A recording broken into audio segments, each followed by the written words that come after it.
काफी लोगों का कहना है कि एस्ट्रोलॉजी एक अंधविश्वास होता है। देखिए, सबका अपना मानना है, सबका अपना मत है।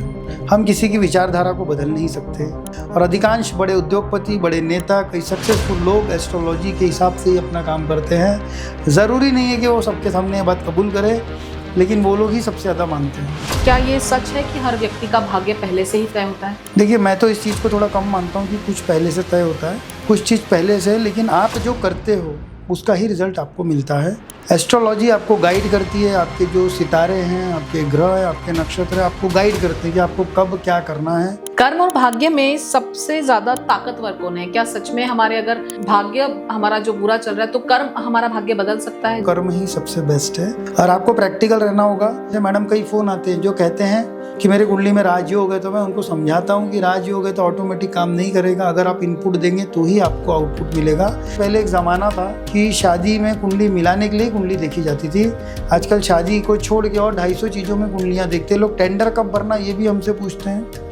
एग्ज़ाम्स के समय तो पूछते ही हैं बच्चे, और हाई टाइम और लो टाइम पूछा जाता है कि अगर मेरा अच्छा समय तो मैं इसे ऐसे कब कैसे एनकैश कर लूँ। एस्ट्रोलॉजी को एक अलग नज़रिए से भी देखा जाता है, जहाँ मनी मैग्नेट जो है वो काफ़ी ज़्यादा आजकल सामने आया है। तो कोई ब्रासलेट पहनने से व्यक्ति स्पीड में आएगा ऐसा नहीं लिखा है। सबसे मेन ये है कि आपको क्या करना है, कब करना है, कैसे करना है, आपकी जन्म कुंडली क्या होती है। हम ऑडियंस को बताएंगे कि होरोस्कोप होता है क्या, जिसके ऊपर आज हम ये पॉडकास्ट कर रहे हैं। 9 ग्रह, 12 राशि और 27 नक्षत्र, इससे बनती है जन्म कुंडली। वो डिकोड किया जाता है, वहाँ कुछ नहीं लिखा रहता है। वहाँ कोई पेन लेके नहीं बैठा था जो कुछ लिख रहा था। 2025 तो काफ़ी देखा जाए तो बुरा साल साबित हो ही रहा है, लेकिन आने वाला साल 2026 कैसा रहेगा? देखिए, पहली बात तो 2025 बुरा था, इस पर मैं बिल्कुल नहीं मानूंगा। ये कई लोगों के लिए बुरा हुआ, पर कई लोगों के लिए इसमें किस्मत भी बदली, लॉटरियां भी लगी है।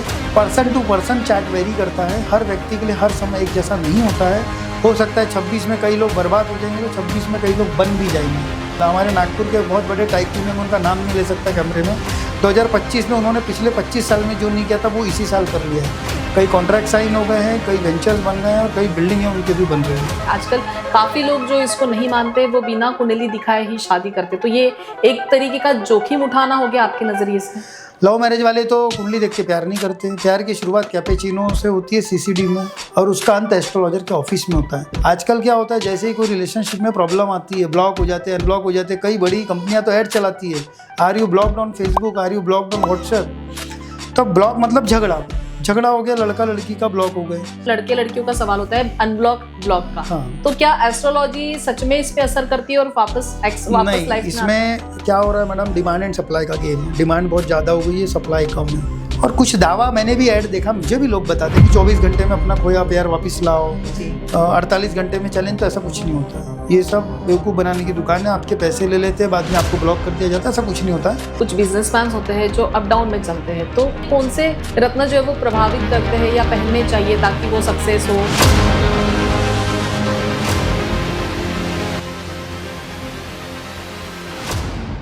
जब बात मानने ना मानने पर आ जाती है तब हमें याद आ जाता है एस्ट्रोलॉजी। एस्ट्रोलॉजी पर बहुत सारे लोग मानते हैं, लेकिन बहुत से ऐसे भी लोग हमारे बीच में मौजूद हैं जो इसे अंधश्रद्धा की नज़र से देखते हैं। तो इन्हीं सारे सवालों के जवाब ढूंढने के लिए आज हमारे साथ मौजूद है नेशनल और इंटरनेशनल लेवल पर अपनी पहचान बनाने वाले प्रमुख एस्ट्रोलॉजर अभिषेक सोनी जी। अभिषेक सोनी जी, बहुत बहुत वेलकम है आपका हमारे नेक्स्ट टॉक में। और हम एस्ट्रोलॉजी से जुड़े आपसे कुछ सवाल पूछना चाहेंगे जिसके जवाब आप हमारे दर्शकों को जरूर बखूबी देंगे। जी बिल्कुल। सबसे पहला मेरा ये सवाल रहेगा कि एस्ट्रोलॉजी में आपको ऐसा कब महसूस हुआ कि इसमें आपका भविष्य जो है वो बनने वाला है? देखिए, ऐसा तो कभी कोई प्लान नहीं था कि मैं इसमें अपना भविष्य बनाऊंगा, पर मुझे बचपन से इसकी बहुत रुचि थी। ऑकल्ट साइंस में मेरा बहुत इंटरेस्ट है, और वहीं हमारी खुद की जन्म जो होती है पत्रिका, उसमें ऐसे योग होते हैं जिसमें आप एस्ट्रोलॉजी में इंटरेस्ट लेते हैं। जन्म कुंडली में जो 8वां घर होता है, 8th हाउस, इसको ऑकल्ट साइंस का हाउस बोलते हैं। मेरा तो चाइल्डहुड से इंटरेस्ट था, मैंने अपनी हॉबी को डेवलप किया। पहले 10 और 12 साल मैंने इसे एज अ हॉबी किया, बाद में धीरे धीरे ये मेरा बढ़ते गया, तो मैंने इसे 24/7 एज अ प्रोफेशन में कर रहा हूँ। और मुझे इसमें बहुत मज़ा आता है, आनंद आता है, क्योंकि अगर आपका पैशन ही आपका सब्जेक्ट बन जाए तो इससे अच्छी क्या बात होगी। मेरा सेकंड क्वेश्चन ये है कि ज्योतिष जो है वो क्या सच में विज्ञान है या सिर्फ ये आस्था का विषय? क्योंकि काफ़ी लोगों का कहना है कि एस्ट्रोलॉजी एक अंधविश्वास होता है? देखिए, सबका अपना मानना है, सबका अपना मत है। हम किसी की विचारधारा को बदल नहीं सकते। कुछ लोग इसे बिल्कुल नहीं मानते हैं, कुछ लोग इसे मीडियम मानते हैं और कुछ लोग इसे बहुत मानते हैं। तो मैं आपको ये बताना चाहूँगा कि 30-30-30 का अपन एक स्लैब बना लेते हैं। 30 नहीं मानते हैं, 30 कभी कभार पूछ लेते हैं 2-3 साल में, और 30% लोग ऐसे होते हैं मैडम कि वो पूछे बगैर रहते ही नहीं। मतलब हमें दिन में 3 बार कॉल कर लेते हैं, अपने अपने एस्ट्रोलॉजर से कंसल्ट करते हैं। उनका ये मानना होता है कि जब हम कर ही रहे हैं तो क्यों ना एक डायरेक्शन लेकर करें। एस्ट्रोलॉजी आपको गाइड करता है, आपको लाइट दिखाता है, और कब करना है, क्या करना है, कैसे करना है, इसमें मदद करता है। और अधिकांश बड़े उद्योगपति, बड़े नेता, कई सक्सेसफुल लोग एस्ट्रोलॉजी के हिसाब से ही अपना काम करते हैं। ज़रूरी नहीं है कि वो सबके सामने ये बात कबूल करें, लेकिन वो लोग ही सबसे ज़्यादा मानते हैं। कुंडली और ग्रह नक्षत्र हमारे जीवन को कितना प्रभावित कर सकते हैं? मतलब क्या ये सच है कि हर व्यक्ति का भाग्य पहले से ही तय होता है?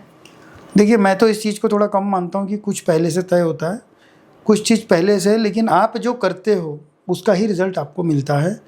एस्ट्रोलॉजी आपको गाइड करती है, आपके जो सितारे हैं, आपके ग्रह हैं, आपके नक्षत्र हैं, आपको गाइड करते हैं कि आपको कब क्या करना है। तो आपने देखा होगा कई लोग कंसल्ट करते हैं एस्ट्रोलॉजर से। जैसे हम करियर की बात करें, हम शादी की बात करें, सबसे ज़्यादा जो हमारे सवाल होते हैं ये करियर को लेकर होते हैं। बच्चा 10-12 के बाद क्या करेगा, पालकों को ये चिंता होती है, और बहुत सारी चीज़ें आजकल होती है। पहले एक ज़माना था कि शादी में कुंडली मिलाने के लिए कुंडली देखी जाती थी।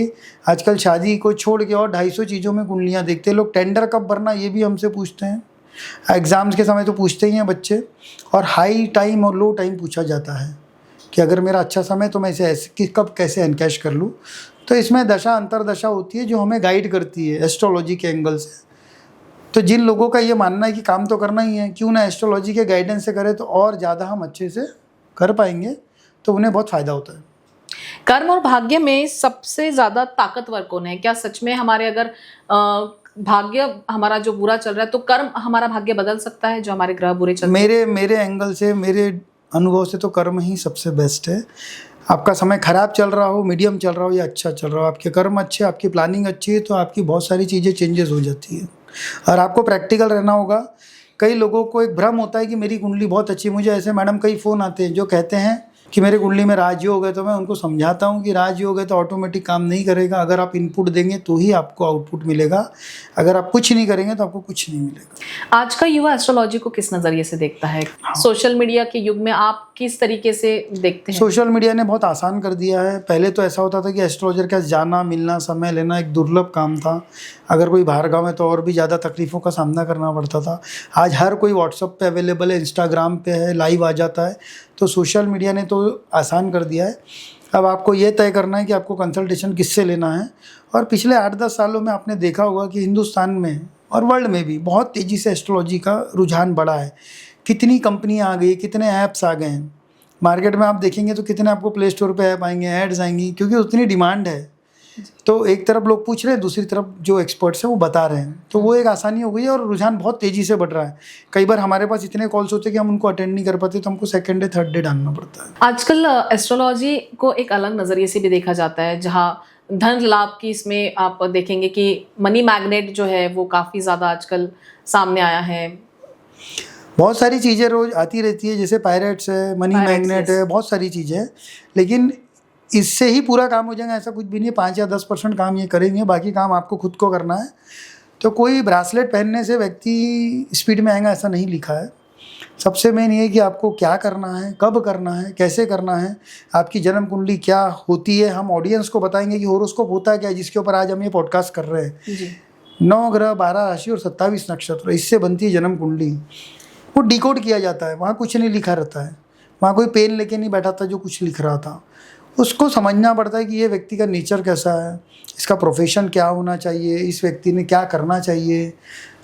कोई व्यक्ति को फैशन में जाना है, किसी को मीडिया में जाना है, किसी को वकील बनना है, तो उसके सितारे तय करते हैं। तो जब करियर का रुझान ऐसा हो गया कि पेरेंट्स ये सोचते हैं कि हमारा बच्चा जीवन में आगे बढ़े।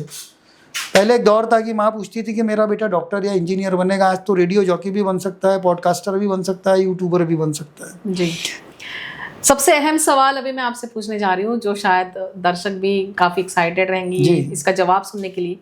2025 तो काफी देखा जाए तो बुरा साल साबित हो ही रहा है जी। लेकिन आने वाला साल 2026 कैसा रहेगा एक एस्ट्रोलॉजर के अनुसार आप किस नजरिए से देखते हैं? देखिए, पहली बात तो 2025 बुरा था, इस पे मैं बिल्कुल नहीं मानूंगा। ये कई लोगों के लिए बुरा होगा, पर कई लोगों के लिए इसमें किस्मत भी बदली, लॉटरियां भी लगी है।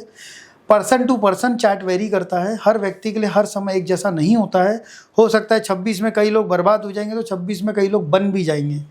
वो आपकी पर्टिकुलर होरोस्कोप पे डिपेंड करता है। मेरे ऐसे कई क्लाइंट्स हैं जिन्होंने 2025 में वो ऊंचाइयाँ देखी जो उन्होंने सोचा भी नहीं था, उनको वो सक्सेस मिला। हमारे नागपुर के एक बहुत बड़े टाइकून है, मैं उनका नाम नहीं ले सकता कैमरे में। 2025 में उन्होंने पिछले 25 साल में जो नहीं किया था वो इसी साल कर लिया है। कई कॉन्ट्रैक्ट साइन हो गए हैं, कई वेंचर्स बन गए हैं और कई बिल्डिंगें उनकी अभी बन रही हैं। तो ये व्यक्तिगत बात है।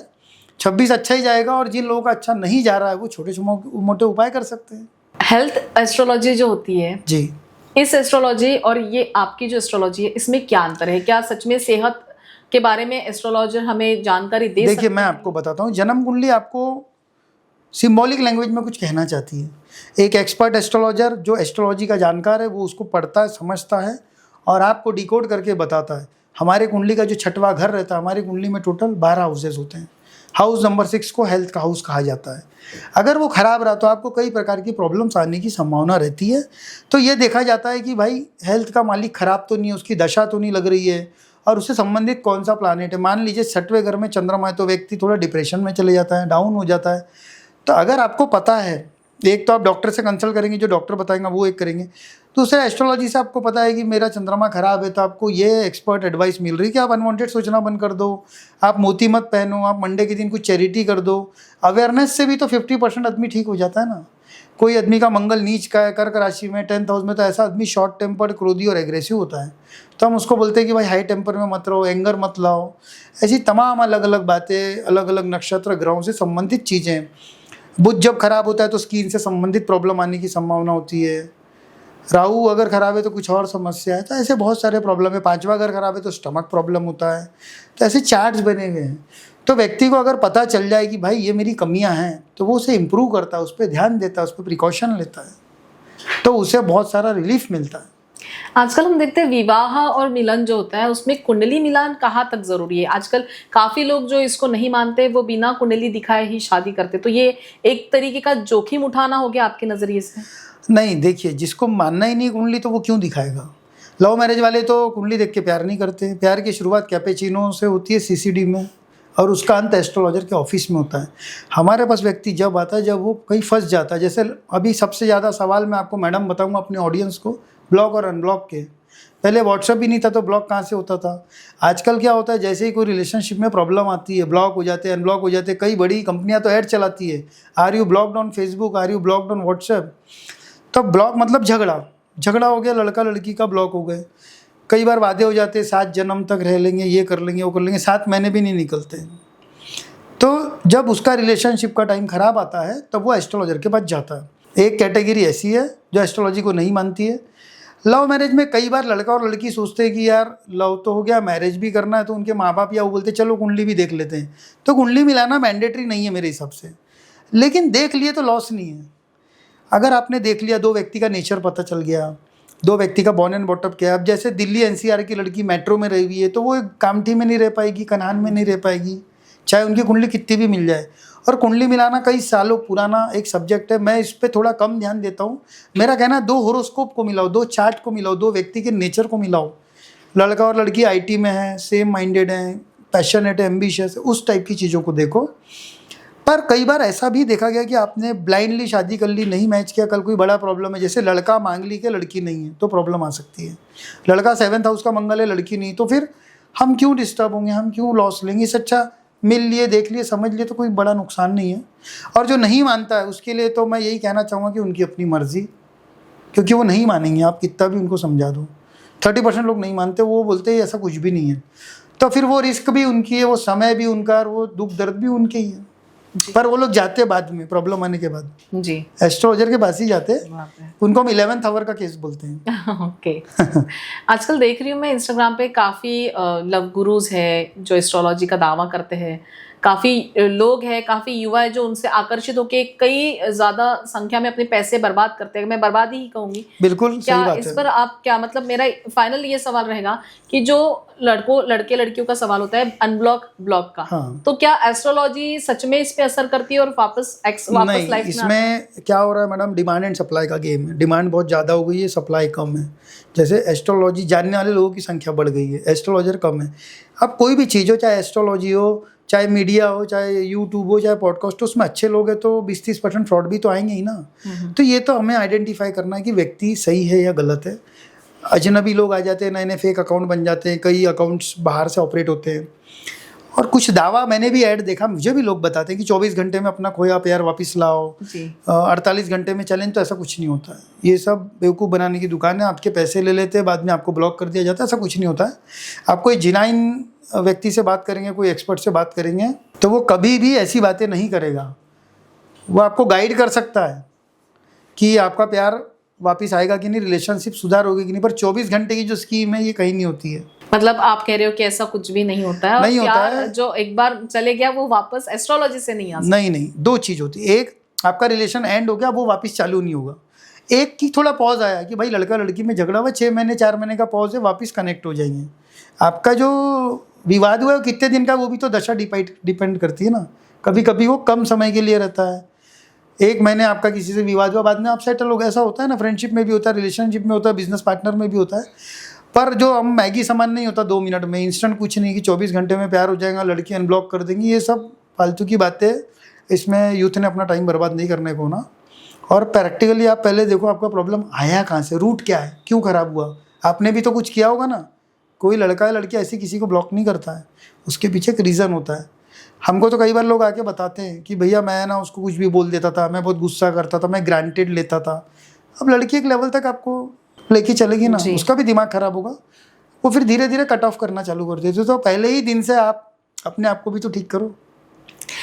कौन से स्टोन क्या क्या सुधारने में हेल्प करते हैं? मेजर स्टोन्स अलग अलग होते हैं, जैसे ये नीलम है जी, ये डायमंड है, पन्ना होता है, मोती होता है, गोमेद होता है, ऐसे अलग अलग रत्न है। पुखराज है, येलो सफ़ायर बोलते हैं, नीलम को हम ब्लू सफ़ायर बोलते हैं। लेकिन कब पहनना है, क्या पहनना है, कौन सा पहनना है, ये डिपेंड करता है पहले होरोस्कोप पे। व्यक्ति की नाम, डेट, टाइम, प्लेस से जन्म कुंडली बनती है, उसको रीड किया जाता है। फिर हम देखते हैं कि इसमें क्या बेस्ट है, क्या नहीं है, क्या पहनना है, क्या नहीं। फिर उसके क्वेश्चंस आते हैं। जैसे उसने बोला मुझे आईटी में बहुत इंटरेस्ट है, फिर हम देखते हैं अरे राहु ग्रह कहाँ है, 5वें घर में, बहुत अच्छा है, हम उसे गोमेद सजेस्ट करते हैं। कई बार हमको ऐसा लगता है कि स्टोन पहनने की ज़रूरत ही नहीं है क्योंकि वो बन नहीं रही पोजीशन। कई बार मैक्सिमम ग्रह खराब, नीच, 8वें घर में होते तब भी हम स्टोन की सलाह नहीं देते हैं। लोगों को बहुत क्रेज़ है, ज़बरदस्ती स्टोन पहनने का चलन है। अरे भैया ज़रूरत ही नहीं है, क्यों पहन रहे हो। स्टोन पहनने से ज़्यादा काम करने में विश्वास करो, स्ट्रैटेजी बनाओ, काम करो। अगर आप नेटफ्लिक्स देख लोगे, घर में बैठे रहोगे तो कोई कुंडली काम नहीं करेगी, राजयोग नहीं काम करेगा, उसको एक्टिवेट करना पड़ता है। जैसे हैंडराइटिंग लिख लिख के सुधरती है, वैसे काम कर करके ग्रहों का रिजल्ट बढ़ता है। बिल्कुल। अभी हम दोनों क्वेश्चन आंसर कर रहे हैं तब पॉडकास्ट बनेगा ना। कुछ बोलेंगे नहीं तो वो क्या एडिट करेंगे, कुछ डालेंगे नहीं, इनपुट ही नहीं है। तो आप काम करो, कब करना है, क्या करना है, कैसे करना है, ये जो गाइडेंस है आपको एस्ट्रोलॉजर बताएगा। बशर्ते वो एक्सपर्ट हो, उसकी सब्जेक्ट में पकड़ हो। आप किसी से भी बात करें, उनको कितना IQ, कितना टैलेंट है पहले वो चेक करें। कई बार आप इमोशनल सेंटिमेंटल हो जाते, किसी से भी कुछ पूछ लेते। आज ही मेरे ऑफिस में एक केस हुआ, लड़का सी है, लड़की सी है, दोनों के मम्मी पापा आए थे और किसी ने उनको बता दिया कि लड़की की शादी नहीं हो सकती, इसकी डेट ऑफ बर्थ में 8-8 है या 12-12 है। मतलब ऐसा कुछ भी नहीं है, डबल डेट ऑफ बर्थ तो और ज़्यादा लकी मानी जाती है। छोटी सी चीज़ के चक्कर में रिश्ता आगे पीछे होने की संभावना था। तो उनको मैंने गाइडेंस दिया, लड़का लड़की को पसंद है, दोनों चार्टेड अकाउंटेंट, आगे बढ़ो और अपनी लाइफ जियो। तो अनवांटेड कंटेंट भी आ जाता है, कहीं से भी लोग यूट्यूब पढ़ लेते हैं, टेंशन ले लेते हैं, ऐसी कई घटनाएं होती है। आपने अभी कहा कि आपके सामने ऐसा केस आया, तो ये सवाल है कि आपने किस तरीके के केस देखे और क्या क्या उपाय आपने किए हैं? हमारे पास तो हर प्रकार के डिस्प्यूटेड केस आते हैं। आदमी एस्ट्रोलॉजर के पास तभी आता है जब वो कोई विवादों में है, तकलीफ़ों में है। हमारा जो एंड यूज़र होता है वो हमेशा दुखी ही होता है या बहुत एम्बिशियस होता है। 2 कैटेगरी आती है जी। जो बहुत सेटिस्फाइड है वो नहीं जाता एस्ट्रोलॉजर के पास, क्योंकि वो करेगा भी क्या जाकर, उसके ना कोई सवाल है, ना कोई अरमान है, ना जीवन में कुछ करना है। तो जिसको बहुत करना है एक तो वो जाते हैं, और जो कंफ्यूज होकर फंस जाते हैं वो जाते हैं। तो हमारा काम है उसको बेस्ट से बेस्ट गाइडेंस देना। और मैं आपको बताता हूँ, किसी का भी समय बहुत ख़राब नहीं होता है, कुछ समय के लिए ख़राब होता है। अगर आपका समय खराब है तो हो सकता है 1-2 महीने का हो, 15 दिन का हो। आप पैनिक मत हो, शांत रहो, उस टाइम को निकाल लो। कोई भी बुरे वक्त का वक्त नहीं होता है, वो निकल जाता है। पर लोग पैनिक हो जाते हैं और लोग क्या करते हैं, उसी समय डिसीजन लेना चाहते हैं। तो हमें वो नहीं करना है, हमें शांत रहना है। जी। आपका समय खराब है, मान लो नवंबर खराब है तो दिसंबर अच्छा रहेगा ना। शांति से, प्रिकॉशन से, अवेयरनेस से वो चीज़ को निकालना है, आगे बढ़ाना है। आखिरी सवाल ये है मेरा जी। कि जो लोग ज्योतिष पर यानी एस्ट्रोलॉजी पर विश्वास नहीं करते हैं, हाँ, उनको आप क्या कहोगे? मतलब किस नजरिए से आप उनको समझाओगे? क्या उन्हें भी अपनी कुंडली एक आध बारी दिखानी चाहिए? नहीं, जो लोग नहीं मानते हैं उन्हें हमें राय नहीं देना चाहिए, वो नहीं मानेंगे, लेकिन हम उनका स्वागत करते हैं। अगर वो कभी हमारे पास गाइडेंस लेने आएंगे तो हम उन्हें ज़रूर बताएंगे। और कभी ना कभी एक मौका लाइफ में ऐसा होता है जो व्यक्ति एस्ट्रोलॉजर के पास जाता है, अच्छे में भी जाता है, बुरे में भी जाता है, मीडियम में भी जाता है। और कई बार क्या होता है, उनकी भी गलती नहीं है, उनके साथ ऐसा अनुभव हुआ है, इसलिए वो एस्ट्रोलॉजी को नहीं मान रहे। उनको किसी ने मिसगाइड किया होगा, उनके पैसे चले गए होंगे, इसलिए वो अपनी जगह सही है। लेकिन अगर एस्ट्रोलॉजी किसी के बोलने से नहीं चलती, मेरे और आपके बोलने से नहीं चल रही, सोलर सिस्टम आसमान में घूम रहा है, चांद, सूरज, गुरु सब घूम रहे हैं, सब दिख रहे हैं, उनका प्रभाव आपके ऊपर पड़ता है। तो उसका क्या प्रभाव है, प्लस है, माइनस है, डाउन है, वो समझने का काम एस्ट्रोलॉजी करवाती है। और आपकी कोई डेस्टिनी नहीं बदल रहा है, आपकी कोई हाथ की रेखा नहीं बदल रहा, सिर्फ एस्ट्रोलॉजर डिकोड कर रहा है। मैडम ये लिखा है, ये बता रहा हूँ, ये लिखा है, ये बता रहा हूँ। ये लिखा है मतलब सिम्बॉलिक लैंग्वेज में, पेन से नहीं लिखा है।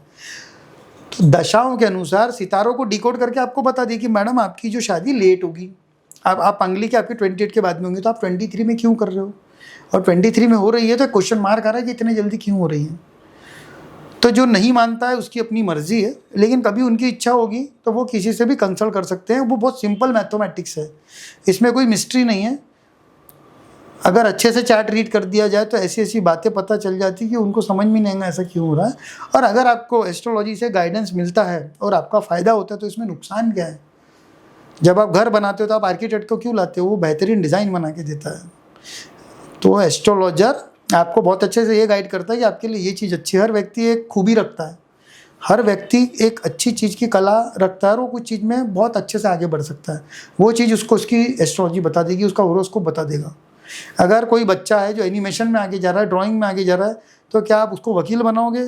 वकील बन के वो बोल ही नहीं पा रहा, सफल ही नहीं होगा, आर्ग्यूमेंट ही नहीं कर पा रहा, ये चीज़ है। जो बच्चे आजकल अपने करियर को लेके काफी परेशान होते हैं तो उन्हें क्या करना चाहिए? और साथ में ये भी क्वेश्चन है मेरा कि जिन्हें एस्ट्रोलॉजी में अपना कदम आगे बढ़ाना है तो उन्होंने क्या करना चाहिए? बहुत ही बढ़िया सवाल आपने पूछे। पहला सवाल करियर को लेकर है, ज़िंदगी का बहुत महत्वपूर्ण सब्जेक्ट है। वक्त कभी लौट के नहीं आता है, अपन आते हैं करियर पे। तो अगर जो बच्चे कंफ्यूज हैं 10th-12th के बाद हमें क्या लेना है, कौन सी लाइन में जाना, हमारा करियर कहाँ बनाना है, उसका होरोस्कोप रीड करके हम उसको बहुत अच्छे से बता सकते हैं कि वो कौन सी 3 चीज़ें जो उसके लिए सबसे बेहतरीन है। उसमें हम उनको 3 ऑप्शन दे देंगे, plan A, plan B, plan C. कई बार व्यक्ति जाने अनजाने में अपने फ्रेंड सर्कल, रिलेटिव्स और घर वालों के चक्कर में ऐसा करियर ले लेता है जो उसको सूट ही नहीं होता है। फिर ये लोग 5-6 साल बाद करियर चेंज करते हैं, लाइन चेंज करते हैं। आपने सुना होगा कई बार, आदमी लॉयर है और बाद में लेआउट बेच रहा है। हमारे एक परिचित चार्टेड अकाउंटेंट है, अच्छे सीए हैं, लेकिन अभी वो लेआउट बेच रहे हैं। नाम तो नहीं ले सकता मैं उनका, वो भी सुन रहे होंगे तो समझ गए होंगे मैं किसकी बात कर रहा हूँ। तो उनका कहना है मेरे को लेआउट में पैसे मिल रहे हैं और सही में पैसे मिल रहे हैं। तो भाई पहले ही ज़मीन में आ जाना था ना। तो ये एक पॉइंट था। दूसरा, जो ग्रह आपका बहुत अच्छा है उससे संबंधित काम करते तो फ्रीक्वेंसी हाई होती है, सफलता का प्रमाण बढ़ता है और व्यक्ति कम समय में हाई राइज हो जाता है। ये एक बेस है एस्ट्रोलॉजी का। मान लो कोई लड़की बहुत अच्छा खाना बनाती है तो उसने फूड लाइन में अपना करियर बनाना चाहिए। उसको आप जबरदस्ती सीए बना रहे, अकाउंट्स में इंटरेस्ट नहीं है, कुछ का कुछ कर रही, तो उसको बोलते बेमन से काम करना, हाफ हार्टेड काम करना। ये है। सेकेंड सवाल आपने मैडम पूछा है कि जिन बच्चों का एस्ट्रोलॉजी में जाना है, तो आजकल कई लड़कियां टैरोट में जा रही है जी, रेकी में जा रही, हीलिंग में जा रही। तो ये इंटरेस्ट की बात है। अगर उन लोगों को, लड़के या लड़की को इंटरेस्ट है तो उनकी कुंडली चेक करके अपन ये बता सकते हैं कि इसको इस फील्ड में कितना सफलता मिलेगी। सबसे पहले जुपिटर जो नॉलेज का प्लैनेट है वो बहुत अच्छा होना चाहिए कुंडली में। दूसरा 8th हाउस को देखना पड़ता है। 8th हाउस होता है ऑकल्ट साइंस का। अगर आपका 8th हाउस खराब है तो आप एज अ हॉबी चले जाओ, पर आपको करियर में हाई राइज नहीं मिलेगी। पर अगर आपका 8th हाउस भी अच्छा है, आपको इंटरेस्ट भी है और आपका जुपिटर भी अच्छा है, तो फिर हो सकता है ये आपके लिए टर्निंग पॉइंट है। तो आपने इसमें जाना चाहिए। और बाकायदा बाय डिफ़ॉल्ट आदमी आ भी जाता है उस लाइन में। मैं भी 8th हाउस की वजह से ही उस लाइन में आया हूँ। तो आपको प्लैनेट भी सपोर्ट कर रहा है, आपका मन भी है और आपको करियर भी बनाना है। तो एफर्ट्स करके आपको बहुत हाई राइज रिजल्ट्स मिलेंगे। और एस्ट्रोलॉजी, टैरोट में ऐसे कई लोग हैं जिनने बहुत हाई राइज किया है और फिर सक्सेस मिला है।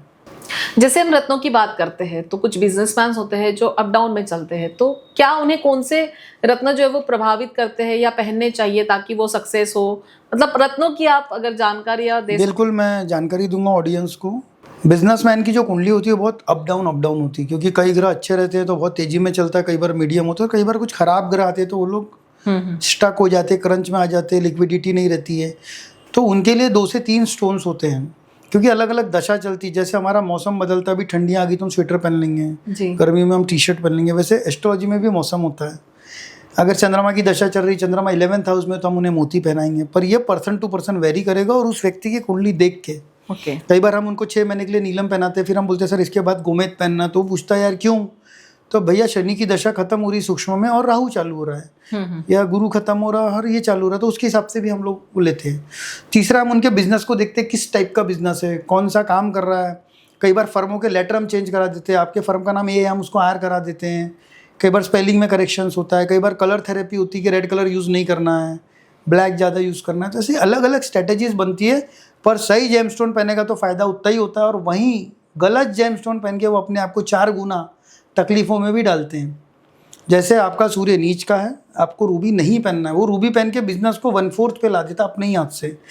अब कब पहना, क्यों पहना, तो वो तो उसको ही पता है, किससे राय ली, कैसे पहना गया। लेकिन अगर गलती से, या तो जेमस्टोन्स पहनो ही मत, अगर गलत पहनोगे तो उतना माइनस में भी जाने की तैयारी रखो।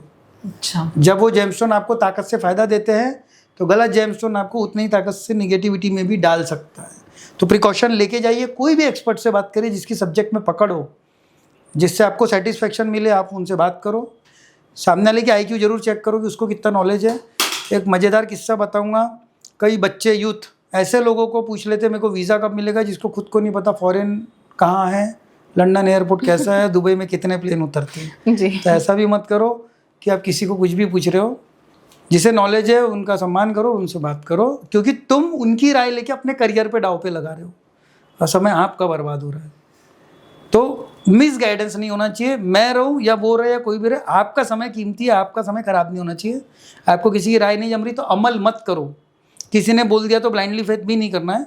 लॉजिक लगाओ, समझो सामने वाला क्या बोल रहा है और हमें उस पर क्या फ़ायदा होना चाहिए। क्योंकि कई जनों को सूट नहीं होता, 10-5% लोग ऐसे होते हैं जिनको एस्ट्रोलॉजी, जेमस्टोन कुछ भी सूट नहीं होता है। उन लोगों ने जेमस्टोन छोड़ के वे ऑफ वर्किंग पे ध्यान देना चाहिए। अच्छा। हाँ, अगले टॉपिक में हम बताएंगे कि बच्चों को कब पढ़ाई करना है। कुछ बच्चे सुबेरे उठ के पढ़ाई करते हैं, कुछ लेट नाइट पढ़ाई करते हैं। माँ बाप को बहुत टेंशन होता है। मुझे कई माँ बाप कंप्लेंट करते हैं कि ये रात को 2 बजे तक पढ़ाई करता है और सुबह 11 बजे तक सोता है। तो मैं उनको समझाता हूँ, आपके बच्चे का चंद्रमा बहुत स्ट्रॉन्ग है, इसको रात को पढ़ने दो। ये सुबेरे 0 हो जाता है, इसका ग्रह ही रात का है, फिर वो समझ के उसको पढ़ने देते। तो एक हम स्पेशल टॉपिक लेंगे जिसमें हम करियर, बच्चे, एजुकेशन पे ही बात करेंगे। बिल्कुल। एक मेरा पर्सनल सवाल ऐसा बिल्कुल है, बिल्कुल। काफी ऐसा मतलब कंफ्यूजन है कि एस्ट्रोलॉजी में काफी पैसे इन्वेस्ट करने पड़ते हैं तब जाके हमारा भविष्य जो हम सुन पाते हैं। नहीं, ऐसा तो कुछ भी ऐसा नहीं है। क्योंकि जितने लोगों से मैंने सुना जी, है बिल्कुल। उनका यही कहना है कि एस्ट्रोलॉजी नहीं रे बाबा, वहाँ पर काफी पैसे देने पड़ते हैं, अलग डिमांड्स होती है, ये होता है, ग्रह होते हैं, रत्न होते हैं। तो इस पर जो कंफ्यूजन है मैं बताता हूँ, वो थोड़ा क्लियर कीजिए। स्पेंड करना नहीं करना ये आपके ऊपर होता है। आपको गुची का पर्स लेना है तो कितने का, तो आपको पता है कितना बड़ा कंसल्टेंट है, कितनी शॉर्टेज है। अगर कोई बहुत टैलेंटेड पर्सन है, इंडिया में ऐसे कई लोग हैं जिनकी फीस 1 लाख रुपए है फॉर 30 मिनट्स और 6-6 महीने की अपॉइंटमेंट है। तो जो 1 लाख दे रहे हैं उनको कुछ फ़ायदा हो रहा होगा तभी दे रहे ना। दूसरा क्या होता है, स्टूडेंट्स ने तो ज़्यादा इन्वेस्ट कर ही नहीं सकता, उसके पास इनकम ही नहीं हो तो खुद ही पढ़ाई कर रहा है। दूसरा, अगर आप बिजनेसमैन है, आपको बहुत फ़ायदा हो रहा है, आप बोलोगे 1-2 लाख जा रहे हैं, मेरा क्या जा रहा है, मैं तो यार 2 करोड़ रुपए कमा रहा हूँ, तो उनको कोई फ़र्क नहीं पड़ता है। दूसरा, ये कहीं नहीं लिखा है कि इसके ऊपर खर्चा करना है। हाँ, अगर जब आप धीरे धीरे ग्रो करते, कोई भी चीज़ धीरे धीरे होती है, पहले आप ये समझो करना क्या है, फिर छोटे छोटे उपाय से चालू करो। हम जब जिम जाते तो हमको पहले दिन थोड़ी कुछ हैवी वेट बता देते, धीरे धीरे होता है। एस्ट्रोलॉजी भी ऐसी होती है, छोटे उपाय से फ़ायदा हुआ, आपने बोले चलो फ़ायदा हो गया, अब मैं 10,000 का स्टोन पहन सकती हूँ। अगर आप अफोर्ड कर सकते हो तो आप पहनो। बिजनेस है, इन्वेस्टमेंट्स है, समय है। और रही बात कंसल्टेशन की, तो उसमें तो देखो ऐसा है कि सामने वाले के टाइम होगा तब आपको देगा ना। लॉयर्स में भी आप देख लो, बड़े लॉयर्स है, उनकी 5 लाख रुपए पर डे की फीस है। तो आपको चाहिए तो आप उनके पास जा रहे हो ना, वो तो आपके पास नहीं आ रहे कि भैया आप मेरे पास आ जाओ। तो डिमांड एंड सप्लाई का गेम है, और जो सुपर टैलेंटेड लोग हैं उनकी शॉर्टेज है, वो अवेलेबल ही नहीं है। और फिर ऐप्स भी है सब जगह, मार्केट प्लेस भी हैं, फ्री में भी बात हो रही, चैट भी हो रही, 1 रुपये में भी बात हो रही। तो it depends upon the market. पर जितना प्रीमियम जाओगे उतना कॉस्टली है, ये बात से मैं सहमत हूँ। अब अपने ऊपर हमको अफोर्ड करना है कि नहीं, अब ताज होटल में खाना खाना, हयात में खाना या जोमेटो से बुलाना, ये तो हमारी चॉइस है। बिल्कुल। लेकिन पैसे जहाँ लग रहे हैं वहाँ तो लग ही रहे। और कई बार कुछ लोग हॉबी से भी करते तो फ्री ऑफ कॉस्ट भी बताते, पर आप कभी भी धीरे से स्टार्ट करो। कई बार छोटी छोटी रेमेडीज वो रिजल्ट देती है कि आप सोच ही नहीं पाओगे। ऐसा भी हो सकता है कि कम पैसे में आपको, पर वो बताने वाला आदमी अवेलेबल होना। बिल्कुल सही कहा आपने। और अभिषेक जी, एस्ट्रोलॉजी, न्यूमरोलॉजी और टैरोट कार्ड में क्या फर्क है, क्या समानता है, क्या फर्क है, ये कैसे समझाओगे? सबसे इंपॉर्टेंट होती है एस्ट्रोलॉजी, होरोस्कोप। सितारे आसमान में घूम रहे हैं, आपको दिख रहा है। चंद्रमा 2.5 दिन में एक राशि बदल देता है। आप पेपर में पढ़ते होंगे, न्यूज़ चैनल में देखते होंगे कि गुरु का राशि परिवर्तन, शनि वक्री हो रहे हैं, बुध यहाँ जा रहे हैं। अभी बुध वक्री हुए 2 दिन पहले 10 तारीख को, तो हमारे क्लाइंट का वारंट निकल गया, अरेस्ट वारंट निकल गया। मैंने उनको 3 महीने पहले बोला था बुध रेट्रोग्रेड होगा, प्रिकॉशन लेना, कोई लीगल मामला हो गया। तो सबसे मेन मदर साइंस है एस्ट्रोलॉजी, जिसमें सितारों की बात होती है, ग्रह, नक्षत्र, अंतरदशा, प्रति अंतरदशा, सूक्ष्म दशा और गोचर। गोचर मतलब करंट ट्रांजिट। तो जब भी आप कोई सवाल किसी भी एस्ट्रोलॉजर को पूछते हैं तो सबसे पहले वो ट्रांजिट दिखता है कि आज कौन सा ग्रह किस राशि के, किस नक्षत्र के, किस डिग्री पर है, और ये व्यक्ति का सवाल क्या, उसको मैच करते हैं और उसके बाद आंसर करते हैं। न्यूमरोलॉजी को मैं नंबर 2 पे लूँगा, वो उसका पार्ट है कि भाई कुंडली देख ली, जेमस्टोन पहन लिया, करियर पूछ लिया, आप नंबर्स पे आ जाऊँ, कलर्स पे आ जाऊँ, वो उसका पार्ट है। टैरोट में ऐसा है कि टैरोट की फैंस बहुत ज़्यादा है, टैरोट की रीडिंग भी बहुत होती है, लेकिन मेरा रुझान थोड़ा कम है क्योंकि वो अपडेट नहीं हुआ। पत्ते कई साल पुराने हैं, उसमें एक राजा है, वो खड़ा है, ये है, बॉल है, लाइट है, तो बहुत सारी चीज़ें जो अपडेट नहीं हुई। आज व्हाट्सअप का ज़माना है तो मैं अंतर्देशी नहीं लिखूंगा ना जी, तो उसको अपडेट होना चाहिए ट्रेजेडी और अपने इंसिडेंट्स को मैच करते हुए। लेकिन टैरोट की भी रीडिंग उतनी ज़्यादा है, सबका अपना अपना मानना है। कोई फेंग शुई में जाता है, कोई लोशो ग्रिड में जाता है, कोई टैरोट में जाता है, लेकिन सबका मेन जो बेस होता है, जैसे हम लोग भी सब सेक्टर में काम करते हैं, सबका मेन बेस एस्ट्रोलॉजी है, जिसको हम प्लैनेट्स का मूवमेंट बोलते हैं। फिर उसके सब पार्ट्स है, न्यूमरोलॉजी पार्ट है, वास्तु पार्ट है, पिरामिड्स हैं, एनर्जी है, हीलिंग है, रेकी है, सब कुछ है। सबकी अपनी डिमांड है, सबकी फ़ैन फॉलोइंग है, सबका अपना अपना तरीका है। कई लोग टैरोट पे ही चलते हैं, एस्ट्रोलॉजी को कम मानते हैं, कई लोग सिर्फ एस्ट्रोलॉजी पे चलते हैं। अब एक व्यक्ति ने मुझसे पूछा, सुयश भाई हमारे दोस्त थे, उन्होंने पूछा कि अरे टैरोट तो इतने साल पुराने पत्ते, अब राजा महाराजा थोड़ी रहे, मैं ये कार्ड को क्यों मानूंगा? तो मैंने आप मत मानो, आप एस्ट्रोलॉजी पे आ जाओ। मतलब सोलर सिस्टम है तो बोले है, मतलब ग्रह घूम रहे, बोले घूम रहे, मतलब उसका प्रभाव आप पे पड़ रहा है, और आप नहीं मानोगे तो प्लैनेट भी आपको नहीं मान रहे। और कई बड़े बड़े उद्योगपति तकलीफ में आ जाते जब सितारों की चाल उल्टी होती है। तो लोग सोचते भैया मान ही लो ना, क्या जा रहा है, वैल्यू एडेड सर्विस के एंगल से या तो कुछ नहीं रहा है।